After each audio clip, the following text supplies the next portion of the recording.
Hey, it's Tuesday, and this is Trekland HQ, and we are live. Hey, it's guest Star Trek video game history author Matt Bradley-Tschirgi.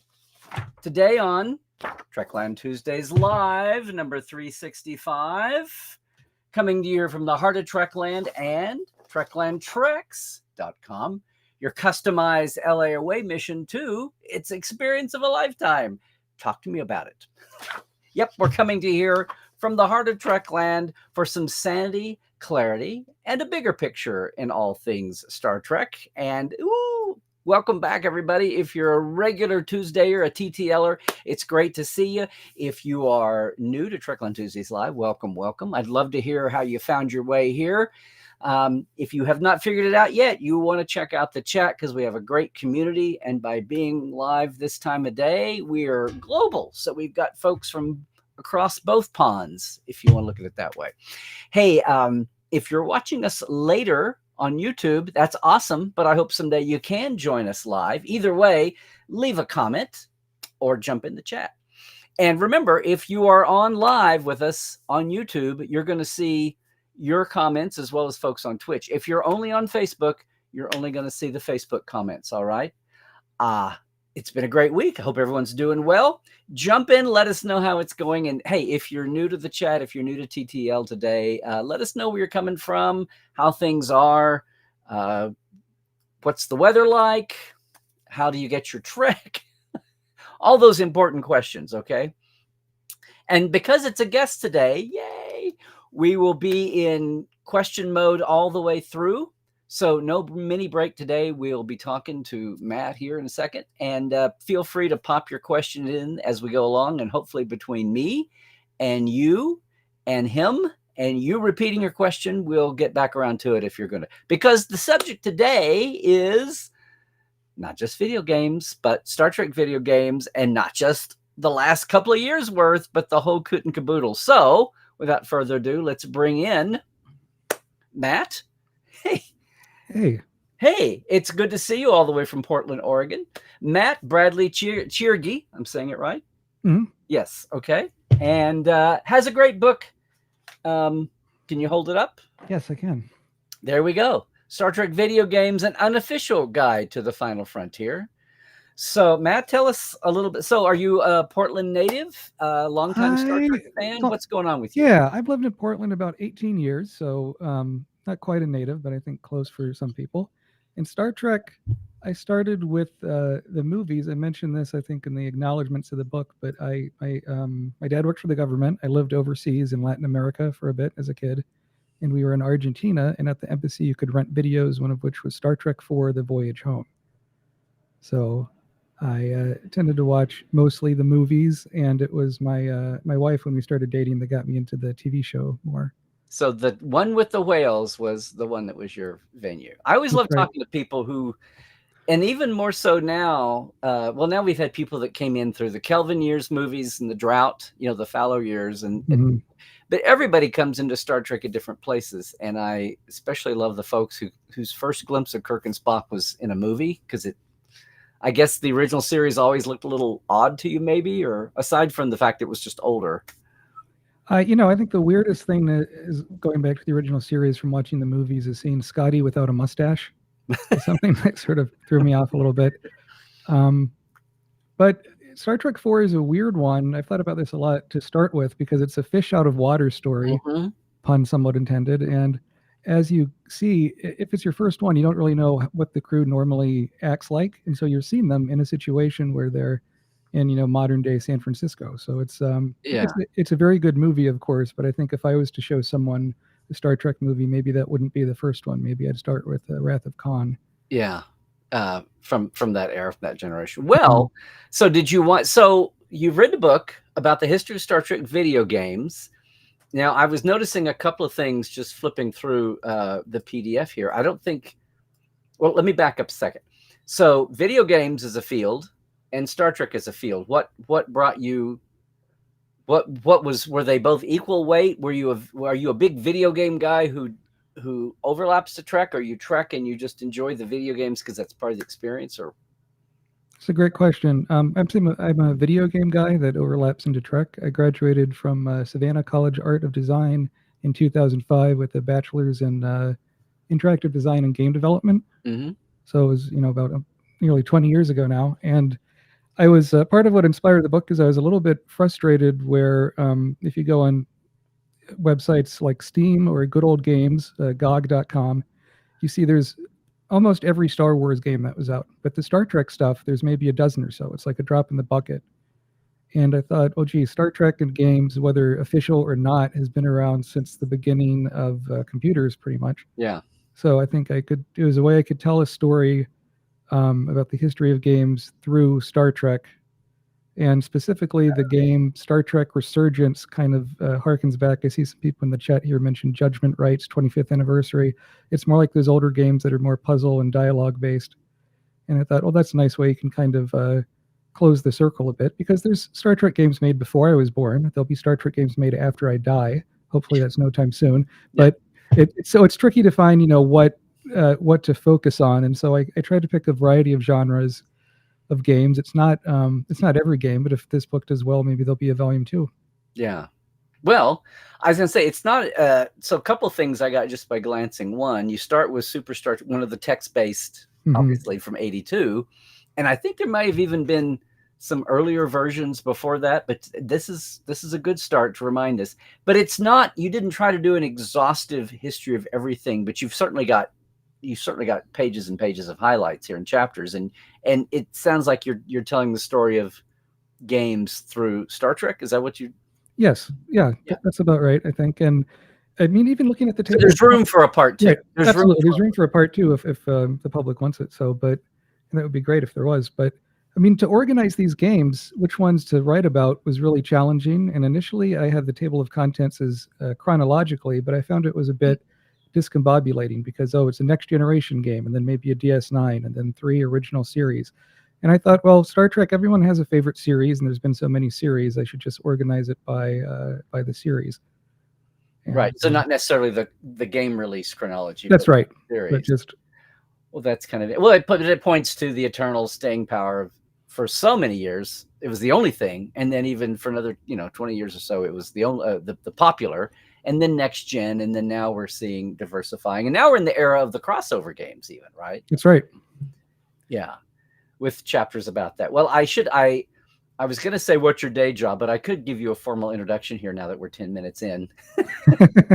and so you're a writer that specializes in pop culture nonfiction and horror, and you mentioned your BFA in game design from Savannah College of Art and Design. But it says you're also the creator and host of the retro movie and gaming podcast Sequelcast 2. Yeah. Tokyo Beat Podcast Network. So that podcast isn't Cats and Dogs. That podcast isn't around anymore. That recently wrapped up. Oh, okay. But I think with lead times on books being what they are, you have to submit everything like a few years in advance. And but yeah, I mean, that was a lot of fun. So you can still listen to it at sequelcast2.com. I hosted it with Thrasher and Alex Miller and Jason and some other people, and we looked at movies with sequels and video games with sequels. And I started that in 2009, and that went all the way up until 2024. Oh, wow. It's a good, it's about 15 years or so. An early podcast. Early podcast. Yeah. So okay. Star Trek, longtime fan, not a first time caller, and video games, obviously that was your podcast. But what led you to the book? Like, what was the incident? Was this like a pandemic boredom thing, or a lot of people had that going on? Not exactly. I mean, I had written some books before with a different publisher and was looking for something else. I always wanted to do a book on video games. I was looking to see what sold, and the publisher of this, White Owl Books, has done several books on different topics. Like one is sort of more general, like movie-based video games or horror or gothic games, that sort of a thing. And I thought, well, if I could tie it to, I like movies and I like video games, and if I can tie it to a movie-based video game franchise that's really specific, that has a good audience, I think that would be fun. And I had pitched Star Trek video games as an idea for an episode of the Inglorious Treksperts podcast, Mm-hmm. which they ended up using, I think maybe a year or two later. But before the episode came out, that idea just wouldn't leave my head. And so I think I've got my book. And it wasn't what I originally had pitched the publisher, but they loved the Star Trek idea. So I initially thought I'd get it done in 6 months. It took a year, as these things do. You've written books, so you know. And yeah, to be able to have it come out and have a few copies and go to Star Trek Las Vegas for the first time at the Rio and be able to speak about it on a panel was really rewarding. Yeah. Well, then that's where we met. So I'm glad right. you came by and said hi. No, you mentioned about doing books. So the two main, they've been updated. Feels like I've done lots. And of course I was edited a magazine for 8 years, and that's Deadlines. Sure. But my experience with books, I mean, I'm waiting for the time when I get to write the book the way I want to. And then, because everything before they were official books and they were on deadlines and everything it was like racing to get the motion picture done in time. Right. So it was like, hair raising, and you're always worried that you're leaving something out and wish you could do more. But yeah, well, I'm glad you had that experience and all that. So what was the original pitch that you wound? You mean it was going to be broader than Star Trek, and you were the original pitch? I feel a bit silly saying this, but this is a Star Trek podcast, so I can say it. It was on Star Wars video games. And I think they had, for whatever reason, they didn't want that one, but Star Trek they wanted. So I like both series for different reasons, and I think it's very funny. I sort of went from one to the other because they're, I think, very different. And in a way, the idea of doing a Star Trek video game is a bit more absurd. Like Star Wars tends to be more action with lightsabers and laser guns and explosions. In Star Trek, I usually think or at least the older series are about, trying to solve ethical dilemmas, and it's the show you kind of sticks with you and you think about when it's over. And how do you turn that into a game where some of these old systems, like the Atari, is just a joystick with one button on it, right? So. Right. or it's explored. No, I mean, this is one thing I wanted to get to, because I remember when I was really close to the licensing world in the 90s and the early aughts, when we were editing the magazine and doing the fact files out of Europe and all of that, and video games were starting to blossom. And my take on Star Trek here's a disclosure, and I think most people, I don't talk about this a lot, but between the cracks, I was never a big gamer. I didn't like when games were arcade games, and in college you'd go over and spend your quarters and eat pizza and, and kill your time in between class and whatever and rehearsal. And I was just not naturally good at stand-up video games until Pac-Man and Asteroids were kind of like my two, like Missile Command. I just and then when home games came out, I was like, I hated it because the whole point of it was you leaned into the console with the joystick, and I didn't understand how they were just all weak tea to me. So plus I look at the age. I didn't grow up with games. I'm that old. So, and then about the time games developed anyway, I was busy working and having disposable income and doing bigger things, and then married and kids and all of that. So I have totally appreciated the game world. Obviously, I noticed I saved the clipping the first time that game sales top box office sales. Like, oh, here's the shifting, paradigm.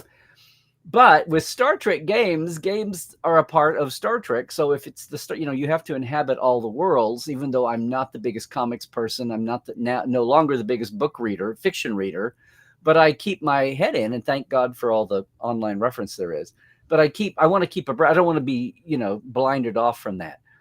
But the other thing about Star Trek games was they were what you alluded to with Star Wars. They were so disposable, and some of them were great and they were landmark, but some of them weren't.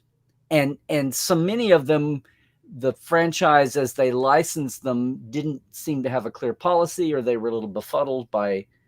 I remember my friend Harry Lang, that started off as an archivist, wound up being the first person licensing to oversee games like in the 90s. And he's gone on to bigger and better things. But it was a big thing when he became the dedicated licensing person to work with the game companies. And, we had the boom in the 90s. I'm going on and on about this, because my point is, for a long time, to me, I didn't invest in the games because they were just blips. They would come out, be there, and whether they were good or not, they would just have a little bit of it. And the technology was evolving, and the platforms were evolving. And do you go computer based? Do you go which platform? And it was just all over the place. And at about the time Star Trek got big and gaming got to that point was when Star Trek started the fallow time anyway. And, so it's just been a weird thing and then STO, the MMOs coming along, and I've been so thrilled to see STO be this like industry into itself because I said for years, if there was one universe that deserved an MMO, it's Star Trek, because there's 800 hours on film, and it's not trading cards and books cultures, it's on film, and fans know it intrinsically. And that's what's happened, which has been, great. But anyway, I have my own mixed thing here, with games, but I remember one of the problems in the 90s that they licensing in the studio would bang heads with the developers that wanted to do it was exactly what you just said, which was games are basically, pew pew, go shoot stuff. And they did not want to have Star Trek represented in games that way. They wanted at least exploring, if not the whole ethical moral dilemma. The character, the RPG and the character based, and originally the tech didn't lean that way. And eventually we caught up to where it could. But for all those years, if you got a game, it was always this tug of war between the studio trying to impress Star Trek uniquely in it and the tech, So anyway, that was a long setup to say what's been like, how does that reflect through what you wrote? And do you agree with any of that, or can you see that? Yeah, I think those are some good points. I mean, one fairly late addition to the book is the glossary that's at the beginning, because I figured since it's Star Trek, people might get it because they like Star Trek and maybe they haven't played the games. And so many things that were, important to know when these older games came out don't really exist anymore. Even getting a computer with like a DVD drive in it now is pretty unusual. So I think doing a glossary, I think, helped give it some context. And I don't know if you noticed, but like each game in the book has 3 photos, and I decided to make one photo the title screen for each game. Right. And on the one hand, it's like, oh, it's a title screen, it has text, it has a logo, that's not exciting. But the reason I did that is these older games, you would load them up and you'd see this title screen and wait for it to load before you could start playing every single time. It's not like a phone game like Star Trek Timelines or Fleet Commander, one of those. You just tap, it remembers where you left off, and you don't see the title screen. And I think that is such a big part of those older games, and it is a nostalgia book in some way that I think hopefully some people have some fond memories as they go through the book and read about stuff they've played or maybe stuff they haven't played. Yeah. No, I'm glad you did that, because that's a reminder. It's what we do it's what I do across the board anyway. I mean, I was blessed or cursed to have been around a while. But I try not to go too far with the blinders on and remember that everybody needs context. And there are times when on the Trek Files or here or Portal 47, I stop and say, okay, gang, this is pre-internet. This was stamps and paper days. This was, manual. This is write a real letter, not an email day. And what you just said, it's like you had to be a patient fan. You had to be a patient fan to let it load up, and you didn't have all the quick queue ups and all that. I mean, it's not just going back to the text-based game and you're typing in, what do I do next? So I think that's, I mean, and if you were there, it's nostalgic. And if you weren't there, it's just a good reminder of, oh my God, this is what they put up with. Or if you're a little more understanding, it's like the same thing of people that say, I can't watch the original series because of the 60s acting and the lighting and it's like, but did you see what else was happening at the time? And do you ever wonder why this hung on for 50 years? You know what I'm saying? Sure. Well, I think it's a great touchstone for people that aren't nostalgic about it, but it's a great way to be in your face about something. And I don't know how often things throw back, or I know there's a lot of legacy gaming with the tech we have now. The ability, I have a friend that's got an arcade setup that's got that program with like 500 arcade in it, that kind of thing. There's a word for this, but how they update old school games and try to give you the same feel and look, but on current tech. Yeah, when they come across those, they can see what they originally look like. So definitely. And sometimes when you're emulating the older games, you can do filters on it to make it look a little more modern on the monitors, because that was something tricky with some of the pictures in here, right? Because some of these games are text, like you said, it's like 320 by 200 resolution or even less. And yet for publishing, you have to blow it up to 4K size. And so I was using some upscalers, and I think I was pretty pleased with how it turned out. But yeah, looking over the table of contents here, I think one game that kind of stuck out as being better than I was expecting was Star Trek Generations. They did a version of it on the PC. The game came out 3 years after the movie, which that's a bit unusual. But they got all the actors to reprise their role in the voices. It was in first-person perspective. You played as different crew members in different levels. And they really had to expand the story of Star Trek Generations a lot, because otherwise, it's not one of the more action-heavy movies. There's not a level where like you're Picard feeding Kirk scrambled eggs or something. So, well, you say that. Wait, is it? How do you have? Is it under TNG or is it's it under feature films? Oh, okay. Oh, yeah, duh. There we go. Because they all tended to get one. There was a fame. These are games that were produced, released to some degree, and people can have a memory of them, or you can talk about the gameplay, whatever. And we had and I don't know if between the lines you get into this, the great .com boom and bust, that there were Star Trek games planned that didn't happen. And there's one, I know 2 or 3 people who have been on this, feels like lifelong quest now. There was a story that Dorothy Fontana wrote for a game. Right. Do you know what I'm talking about? It's The Secret of Vulcan Fury. Yeah, The Secret of Vulcan Fury. And supposedly all the cast recorded their lines for it, which included being DeForest Kelley's last dialogue as McCoy, which drives one person in particular I know. Did you, these are the ones that were out, and that sounds like it's a little deeper task to get into that, but I don't know if those kind of those what ifs and the road's not taken and the yeah, that's not quite the focus of the book. I believe I mentioned Vulcan Fury in here somewhere. I've heard from my research, I've heard mixed things on whether the dialogue was all recorded for Secret of Vulcan Fury. I believe the entire script was written. That's something I'm looking into for a separate project, so I'll definitely keep people posted on what I find. Yeah. But it's whether the rights are back to DC Fontana or they're in Paramount, or who knows where they are now, and I'm trying to figure that out. But that is one of those, as I understand it, holy grails of yeah, the holy grails of Star Trek gaming. And but they had advertisements in magazines for this game for years. They had serial tie-in stuff on the back of cereal boxes. But it was towards the end when Interplay had the Star Trek license, and I think because of what at the time was realistic, if you look on YouTube, you can find a video from E3 or one of those trade shows showing a few clips.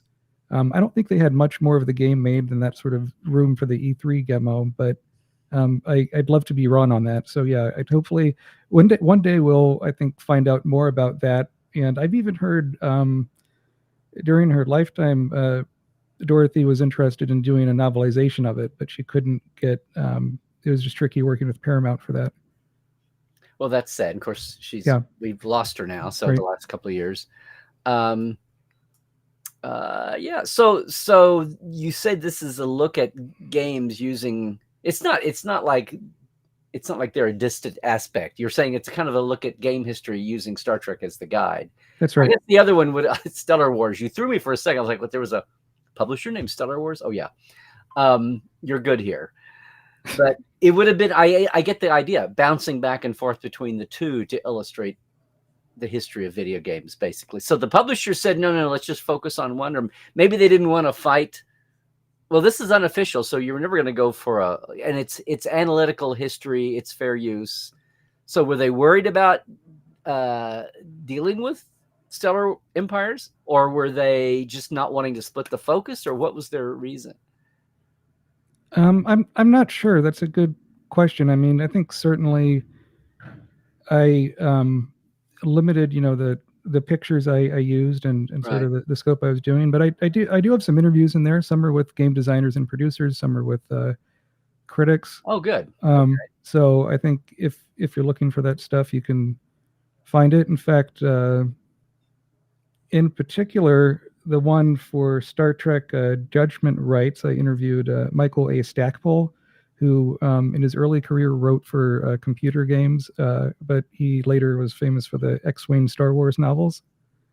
And he's done, a lot of media tie-in work. Mhm. And he mentions at trying to pitch Paramount on doing a Star Trek book, and they were not interested.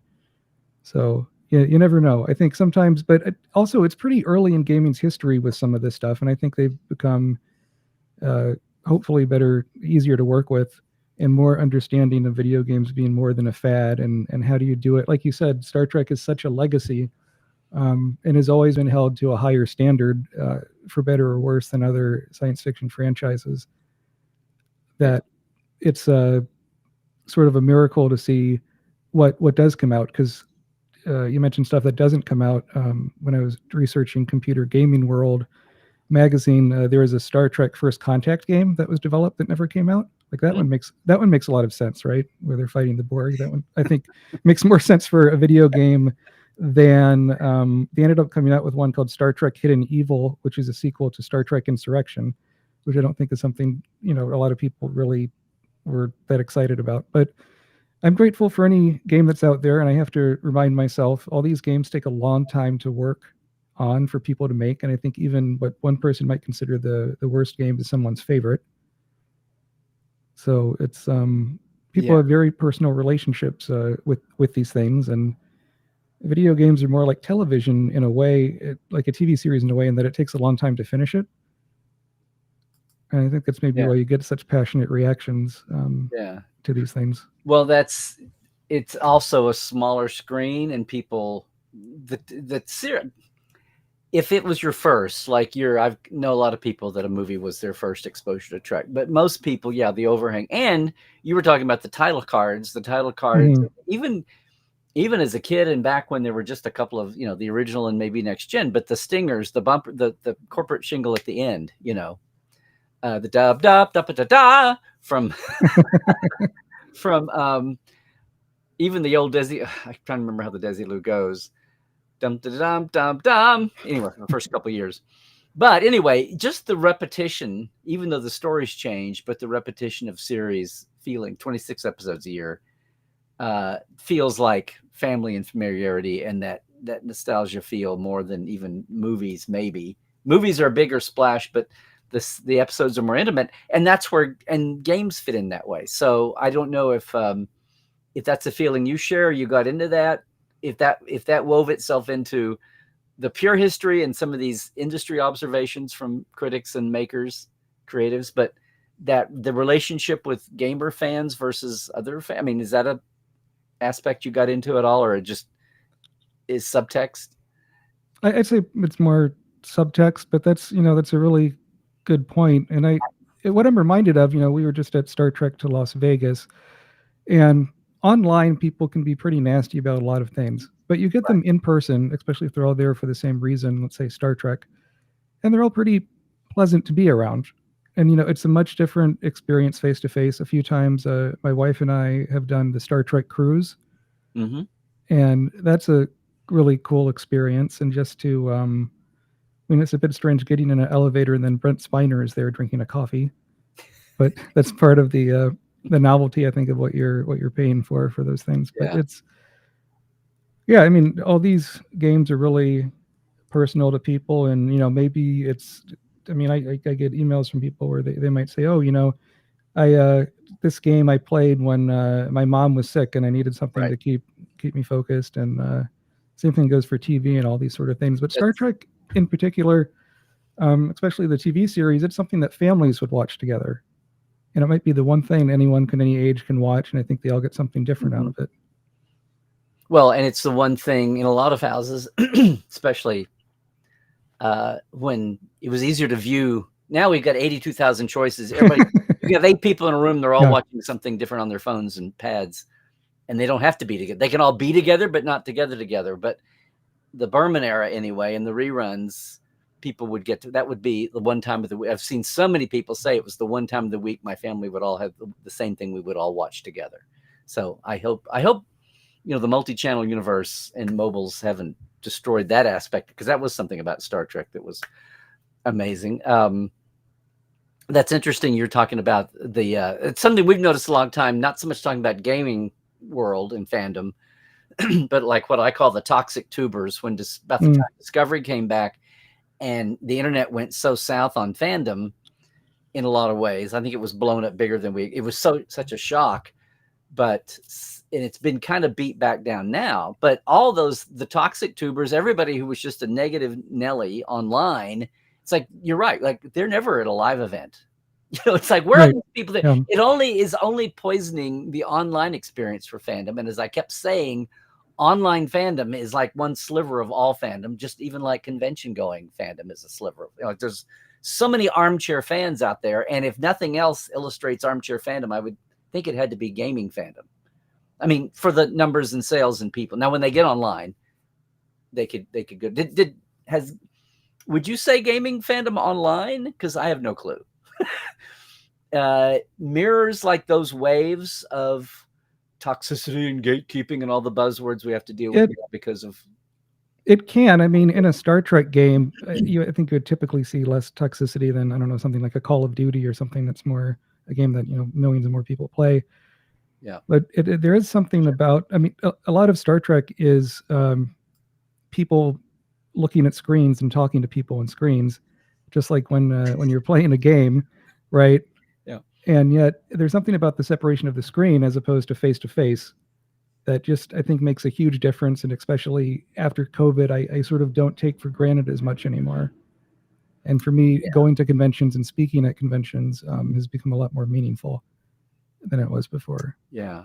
Well, I'm going to, excuse me, I'm going to go dive in here and see if anybody's had, hey, everybody, I'm zooming back as I normally would do anyway. Well, here's Cairo, who I know is in Vienna, in Austria. If by series organizing, then what about things like STO and STT that are across multiple series? Did you, and I should go, I'm so busy looking at the table of contents. Do you get into online? I do. So I have a section called Star Trek: The Crossovers, and those are things that are across multiple series. I did see that, right. Star Trek Online, I put under the feature films just because maybe it should have gone in crossover, come to think of it. But it especially when it first released, they made a big deal of it taking place after Nemesis. Mm-hmm. And so that's sort of the tie in there. Although over the years, they've changed, the starting areas and it's become so much a bigger game than when it started, and that it's been around for longer than I've been married. 10, so 11, 15 years. Yeah, 11, 12 years, something like that. Yeah, they had the 10-year anniversary, but maybe that's creeped up on me. Well, they made a big deal about it being post Nemesis because Nemesis was the end of the road during the Palo years. Yep. So anything beyond Nemesis was, that's scary new. Talk about exploring strange new worlds, strange new years. Let's see. So good. That's come on. Let's see. Diana. This is game age you. Diana, do you mean playing them or do you mean thinking about that game you played the other day has now been 20 years ago? What was the most interesting thing doing? And I'm sorry, we've gone 40. See, this is what I mean. We got going. No, it's fine. I got time. What's the most surprising or interesting thing that as you sat down to actually formally structure research and get into this? I was really impressed just with the variety of Star Trek games, because I'd sort of assumed there'd be a lot of flight simulators, which there are some, and more action games, but you had things like real-time strategy and kind of third-person action and all kinds of different stuff. But one that kind of I keep thinking, this would be a good one for them to remake or do a sequel to is in the 90s, they did one called Star Trek: The Game Show. And at the time, you had these trivia games called You Don't Know Jack. There might be a version on mobile still. I'm not sure. As part of the Jack party pack. But so it's like a game show. And they have John Delancey as Q as the host, being like a real smart aleck. I do remember this. And that is a lot of fun to play and just for the banter. And you kind of want to get the questions wrong on purpose just to see how he insults you. So it's that one I think was a lot of fun and also kind of surprising in that it wasn't on the radar very long, and it was in a period where they were releasing several of these Star Trek Next Generation games a year. So it's that's one I think that kind of stood out from the rest. It may not be the best game, but it might be one of the more accessible ones. And if they're going to re-release more of the games, maybe they should do that one first. No, I do. My memory on the tie-in I do have with games is when it would be a big budget deal, like the board game, like the Klingon game, and they'd make a big thing about it was licensed, and it was a lot like the Experience in Vegas to set up. Okay, you're going to have Michael Westmore do the makeup and supervise the makeup for the on-camera characters. Especially if Robert O'Reilly was playing Gowron or whatever, or Elite Force. Here's Carl remembering Elite Force. I remember this was kind of not just the fact that it was Voyager, like, oh, Voyager got a game. People cared, but that it had the whole cast. And that I remember I went over one day when I know Robin McNeil, I can't remember, they were like having actors come in and out, and I went at the middle of the day to catch them coming in and out and did little mini interviews that were game oriented about, oh, this is exciting to do the game. And, and then talk about what game recording is like, where you're saying the same line 15 different ways. But I remember that end of it. It's funny to watch, or it's interesting to think now about the ones that at the time, and it's the era, right? It's the era of the games when that was a big deal. STO comes out if they have, they go through a cycle, a game, whatever they call them, but they get 1 or 2 or 3 guest stars from real world and come in that recreate their characters or play something else, and that's a ballyhoot little bit of PR, but they pay for that and know that's going to aid eyeballs and people to come over. But in those standalone days, like the 90s and the aughts, and just saying we're going to pay, so-and-so is going to be voicing this and recreating their character. And if it was even on camera, if it was one of those games, the interactive games, I guess, it was a big thing to promote and do. And it was like, who's budget? And they almost went at it like a mini movie. Yeah, right. I mean, you had Starfleet Academy had the full motion video, and you had Shatner and Koenig and Takei doing their roles. And in the Klingon Academy, you had quite a few people. You had Christopher Plummer and David Warner, both who are no longer with us, but doing, having really good quality makeup and really doing Shakespeare quality acting, which you wouldn't expect in a computer game. Yes, it was like it was a prequel to 6, right? Yes. Yep. Yeah. About how they got there, but you're right. You had these Shakespearean level actors in a video game because it was Star Trek. Now I'm going to show my ignorance here. Did Star Wars have that same kind of? Did they ever have? Because the whole history of Star Wars versus Star Trek, as far as actors and casts and. You have main cast of Star Trek through the years being there and main cast of Star Wars not. And if you had a Star Wars convention, the guests tended to be all the B and C and D characters in a lot of different ways, with exceptions. So I didn't know if does that translate to the video games too? Did they have anything on the similar scale over and over again, repeating, where you had the big name talent involved? Oh, right. Not to that level. I mean, so there was a game called Rebel Assault 2 that did full motion video, and David Prowse did reprise his role of Darth Vader. So that was something, but you had someone else do the voice, not James Earl Jones. In some of the games you had Billy Williams play Lando Calrissian in some of the Star Wars games, but it was never, I think Harrison Ford might have even done one of the Lego Star Wars games for some reason, but it not to the level of the Star Trek games, which have generally been better about getting the original actors to do their part. I'm looking at the questions here, and there's there's some 2 good ones. One was by Christoph Lickleitner. Any recommendation for? Yeah, what's the timestamp? Oh, it is 1348:09. Okay, you're ahead of me. That's cool. Christoph is in Innsbruck. 1348. Yep. 09. Any recommendation for Trekkies? That one? Yeah, that one. Here we go. Boom. Great. Always a good question. Yeah. Yeah. It depends on what you have, but I think, a lot of people, if they're watching this, probably have a smartphone, and one that's, I think they're all free technically, but one I think that's pretty fun is Star Trek Timelines. in that you get to they have these kind of interactive choose your own adventure sort of missions. You can pay for the currency if you want, but you don't need to.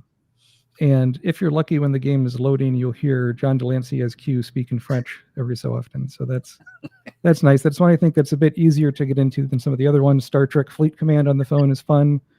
And other than that, I guess the third I'd say is Star Trek Resurgence. It's on computers. It's on PS4, PS5, Xbox, the new Xbox systems. And it is kind of more narrative like the old ones. They do have action sequences, but if you lose too much in the action sequences, you get the option to skip it, which is nice. So you can continue on with the story.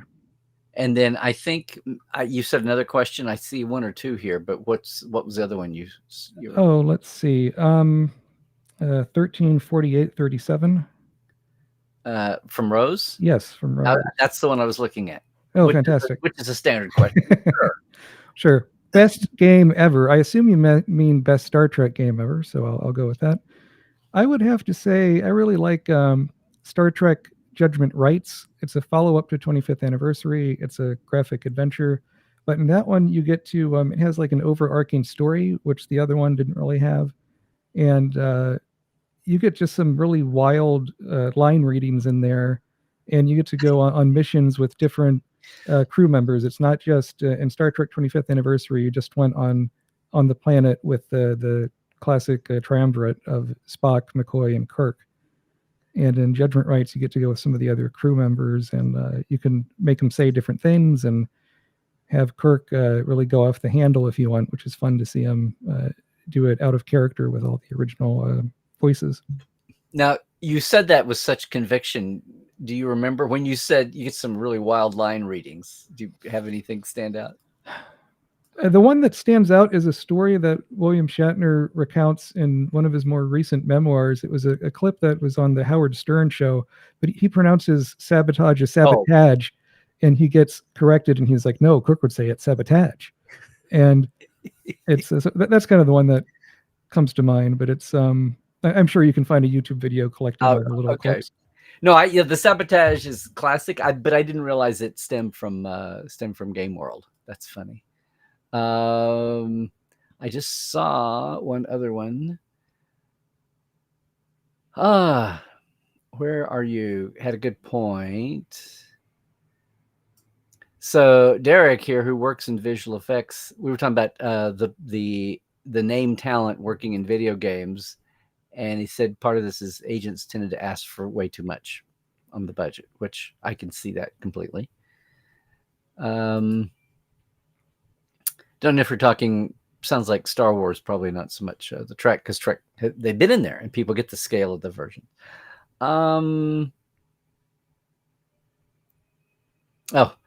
And Carl out in Utah says, bigger reason I wanted Lego to get the Star Trek license is not because of the toys. We wanted to see a Star Trek Lego video game.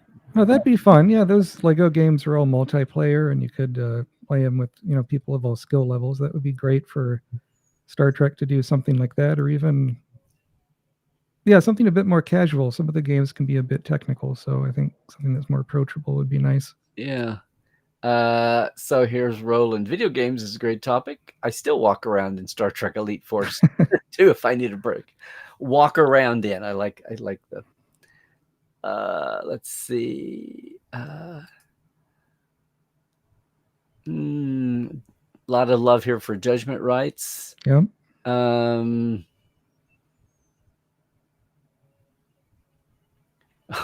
Monopoly game. Okay. I don't think they did I know they had different versions of Star Trek Monopoly as a board game, but I don't think they ever did that as a computer game. Now, Star Wars Monopoly did have a computer game with clips and everything, so that'd be cool to see that with Star Trek. Hey, Melanie. So Melanie said she had TNG version of Trekopoly, maybe the board game, not theirs, not of it, and another TNG game of the Galaxies. Are we talking about board games, Melanie? Not. Derek was on a couple of the Jedi Knight games, and yeah, not a chance. Well, thanks for sharing that. Let's see. Right. Cassandra. Well, good, Cassandra. Oh, great. No, There's this more was gamer conversations future, including the throwbacks. Well, this is a reach for me because I mean we can have people on talk gaming all the time, and I can sit here and nod a little bit or interject from the outside world because I am not your gaming historian. But we'll work on this. We'll work on this. Yeah, Meanwhile, Matt, so you were talking about the podcast you don't do any longer. Do you do something now? Or are you full-time? No, full-time researcher, writer. Yeah, doing. I got books coming out. I can't really talk about. But what I can talk about. Go ahead. Oh no, but I mean, what I can do is, a book I worked on that came out. I was the editor for it. Is Uwe Boll's Memoirs in English. He's a German director that's done both sort of thrillers and video game movies, and he picked me to help edit his book, which was a lot of fun. So I was working on that the past year. That sounds like a great. Anytime somebody comes to you and wants you to work, exactly, it's a great. Yeah, that's always nice when that happens. So, but yeah, if you go on Amazon and look up Star Trek video games book, you can find it. It's in hardcover and Kindle. There is a softcover version, but that one's not out yet. So I think that one comes out later this year. For one thing, let me put the talk about Star Trek. So this came out. So the book we've been circling around here, Unofficial Guide to the Final Frontier. It's from White Owl. Yep, Press. That's right.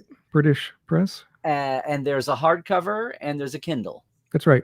That's where we are, and it's right here on Amazon. I'll stick that in.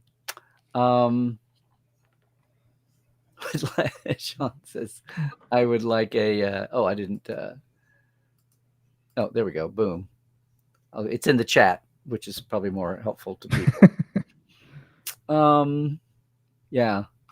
Sean O'Sullivan says, I would like a Lower Deck game directed by Paul Verhoeven. That would be, yeah. Yes. I didn't see who set this up, but yeah, here we go. Sean says, I enjoyed the TNG game, but not quite for a video game. Yeah. Did you include that? You know what we're talking about? And I didn't include that. I know what they mean. The videotape board game is a pretty brief phenomenon where you would go to certain places and fast forward it to a certain, I guess, number and let things go. And I think it's a good gimmick. Later on, you had like DVD trivia games, which I think were a better idea of the same kind of thing. Smoother technology, of course, with a menu as opposed to the tape.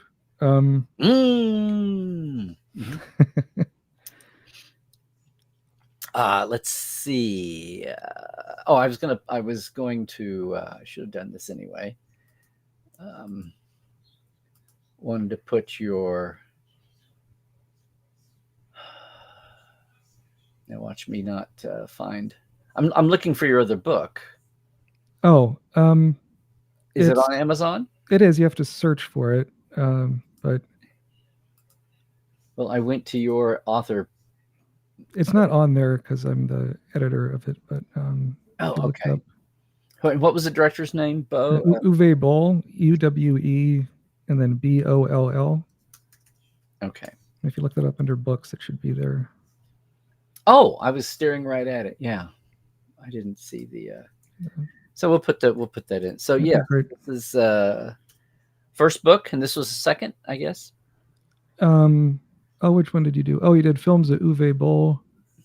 This one that was my first book. I think the Star Trek book is my sixth book, technically. Oh, okay. So, but yeah, this was my first one through a UK publisher, and when I got the final draft back from them, it had all the UK spellings.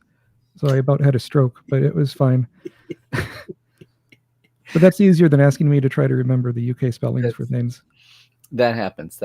Yes. Well, I think we kind of run through the looks there. So again, let me say what you talk about. I mean, when you say you have enough for a volume 2, if there's demand for it, like, did you consciously go through and start to go down some paths and go, I have to cut some out for this? I did. Yeah. There's some chapters I cut out.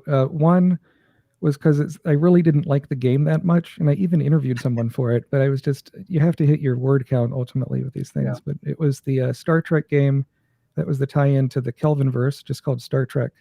And it was co-op. You could play as Kirk and Spock. And it was other than walking on the bridge, like it was just pretty incoherent, which is too bad because it looked nice. It was an Xbox 360 at the time.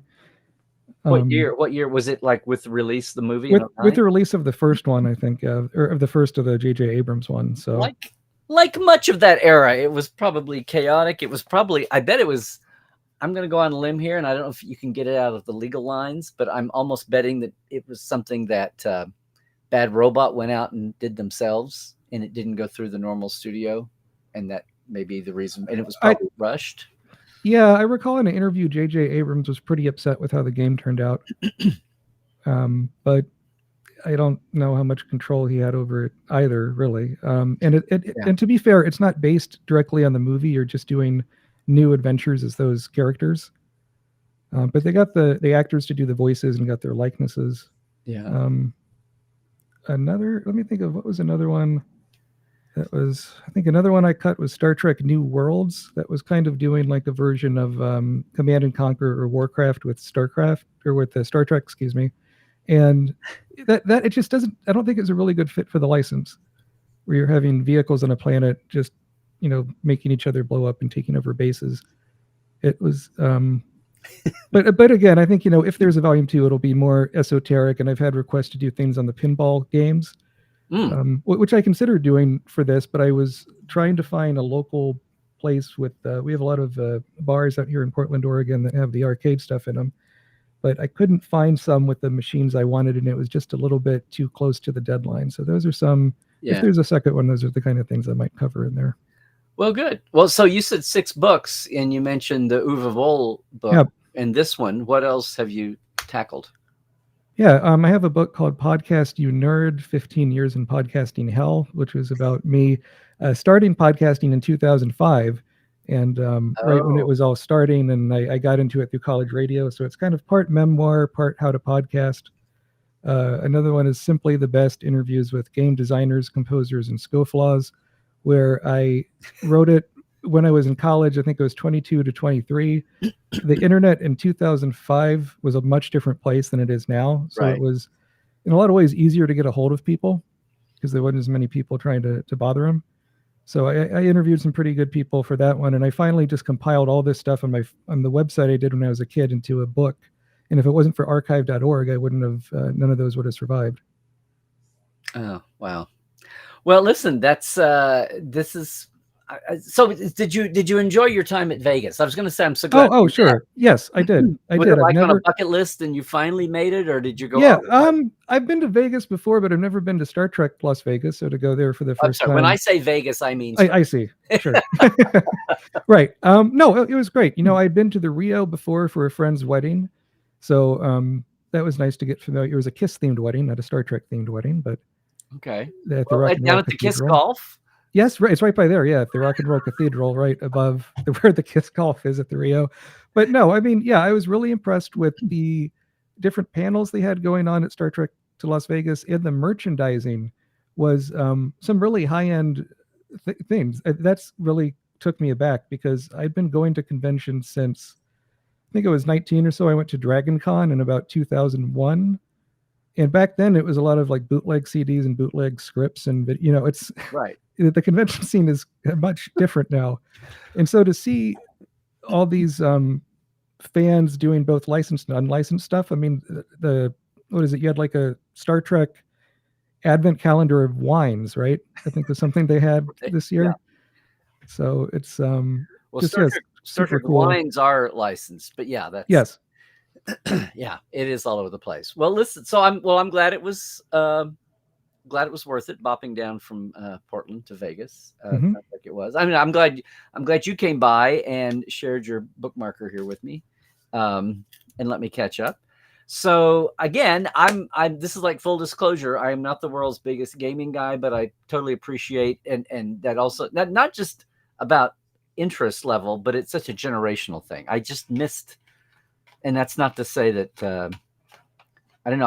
I just remember at the beginning, it was the time investment in games. I was just like, I have other things to do, and then it also felt like, as opposed to somebody who had built models and written And it's like when it's all done, it's all ethereal. It's like, what am I left with when I've spent that many hours in a game? And which is crazy now. People who have grown up with a game, jockey in their hands since they were 2 months old. They're like, what do you mean? What are you left with? It's your friends. It's the experience. It's the your character's new amount of points. I mean, I get that, but I was even a reluctant tabletop gamer because I had to, or else I wouldn't have had time with friends.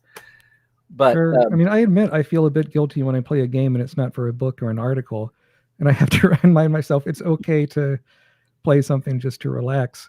yeah, I'm that way with TV and movies now. Sometimes, unless I become a huge fan of like a series, then it's like, I have to start and stop a 2-hour movie.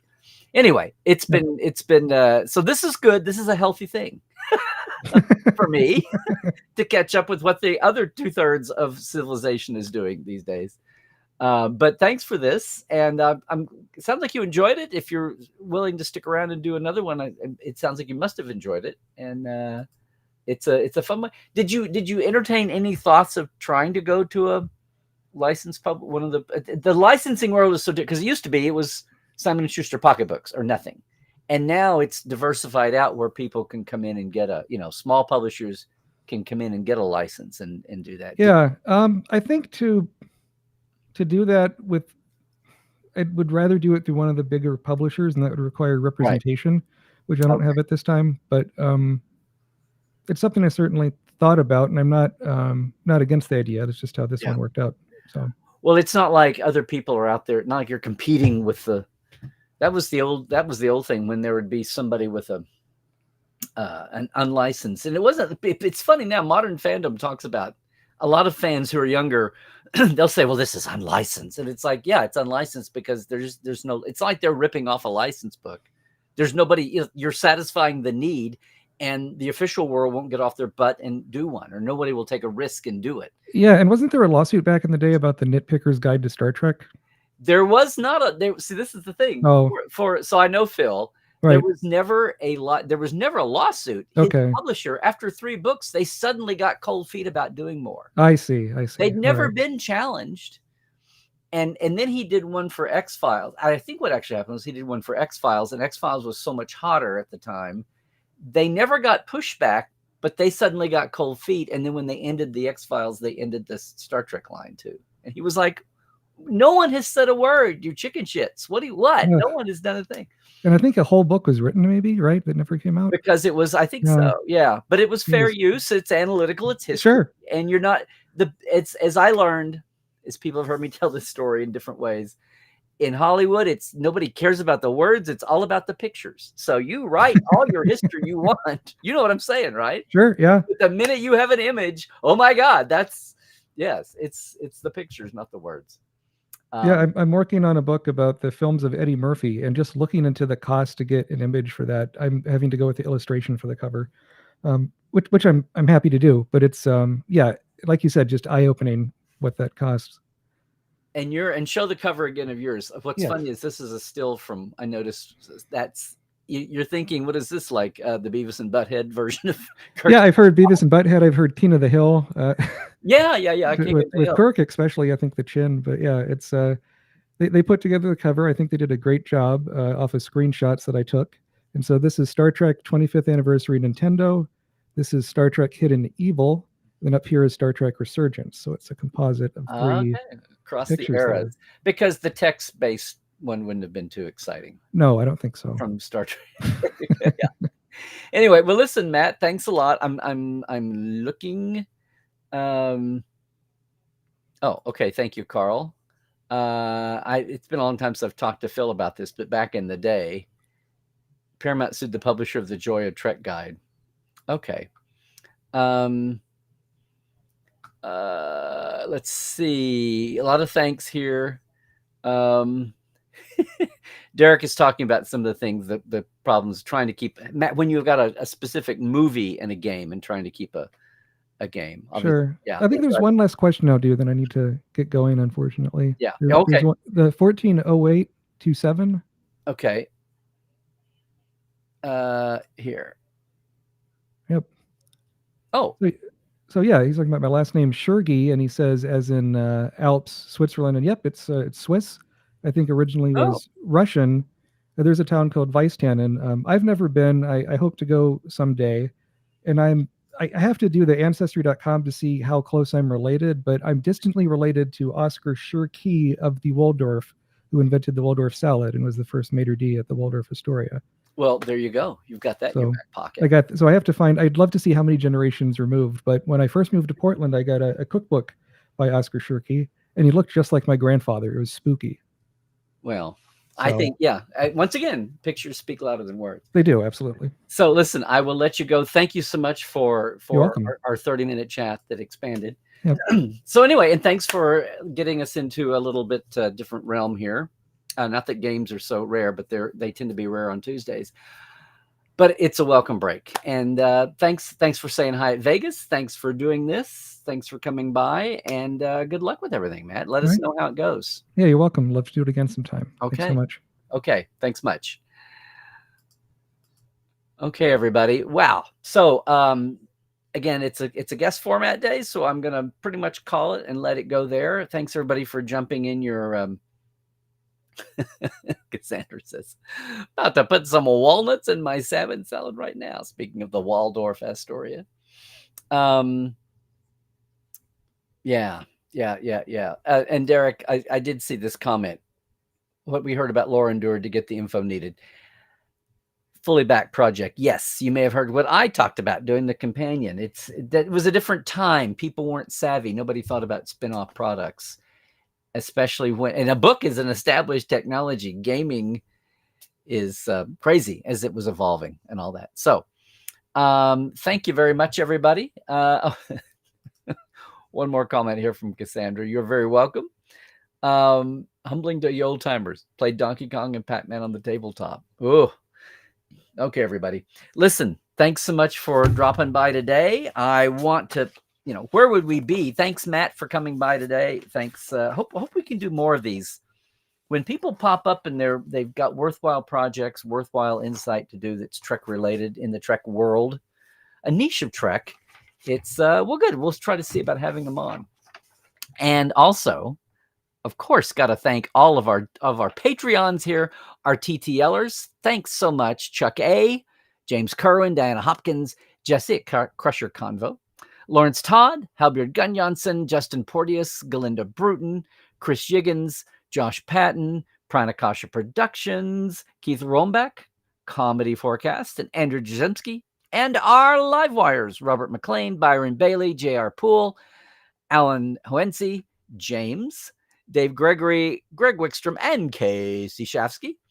A big shout out of thanks to all of you all. And I say this every week, I've got to get back on the live wires perk. Everybody gets a shout out at this simple $5 and $10 layer system.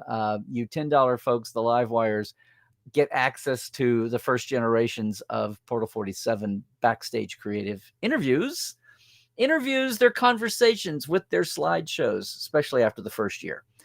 Patreon.com/Trekland Live. That's where you can jump in. I keep it simple. And hopefully more people can take advantage. And I really do appreciate the support. It's really helped us grow a lot here a little bit. Been one more part of the financing pie we've got here.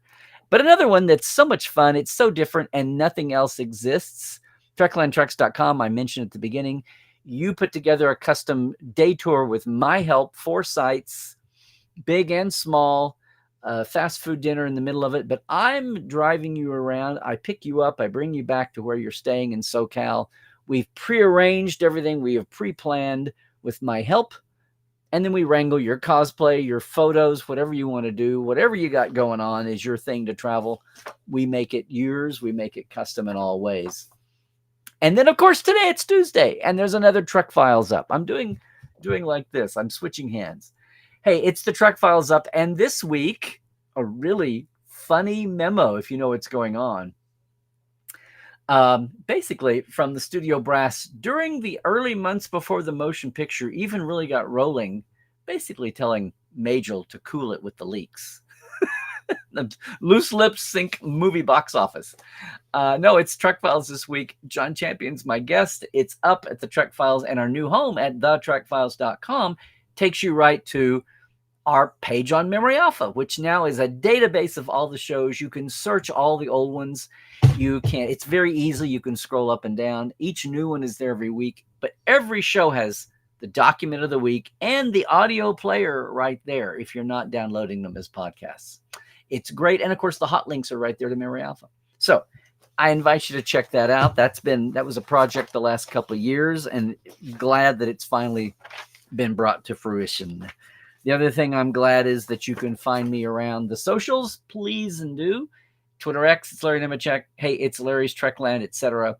On Facebook, on Instagram, and especially if you're new on YouTube, go like and subscribe and share it around. I appreciate that.